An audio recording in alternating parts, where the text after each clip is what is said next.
So let them stay on with us. More news coming in on that front.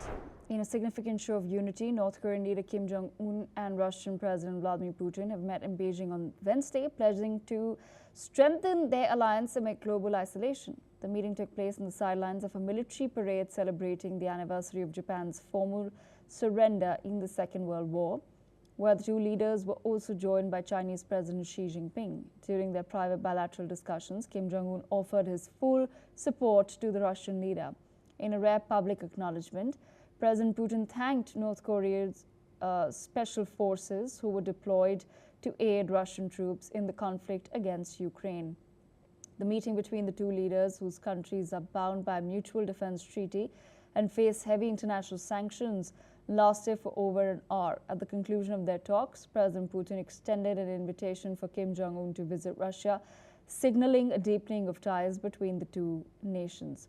The Kremlin stated that Putin thanked Kim for North Korea's military assistance in the conflict with Ukraine, claiming the two nations are united in a fight against modern Nazism. The meeting's close nature was highlighted by the fact that the two leaders traveled together in the same car. In response to criticism from President Donald Trump, who suggested a conspiracy amongst the three leaders, the Kremlin denied any such plotting. A Kremlin aide suggested Trump's remarks might have been ironic. Listening to what the senior Kremlin aide and foreign policy advisor had to say. Президент Трамп, я надеюсь, не без иронии, сказал, что, мол, он передает приветы председателю Си Цзиньпиню и просит через него тоже наилучшие дружеские пожелания передать президенту Путину и председателю государственных дел КНДР, соответственно. И он, опять-таки, я думаю, не без иронии сказал, что вот якобы эти трое готовят заговор против Соединенных Штатов. Вот я хочу сказать, что никакие заговоры никто не устраивал, никто ничего не плел, никаких заговоров. Более того, в мысли даже этого ни у кого не было, ни у кого из этих троих лидеров не было. Кроме того, могу сказать, что все понимают, какую роль играют Соединенные Штаты, нынешняя администрация президента Трампа и лично президент Трамп в нынешних международных раскладах.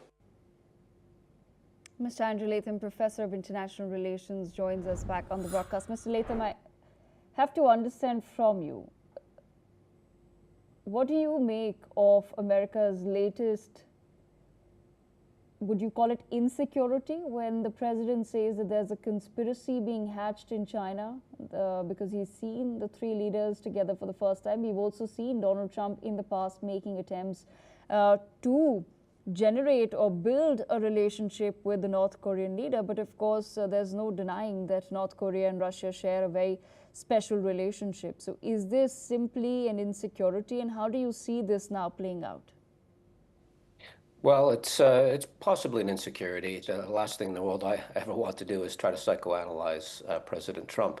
But if I look at the interests at play, what I see is Russia and North Korea and China pursuing their respective national interests, which are aligned. They're aligned. And so they're on the same side, on the same team. And Donald Trump looks at this from the outside and says, but I visited Pyongyang. I didn't go to Pyongyang, but I visited with Kim. And I thought we were friends. And so he's personalized it.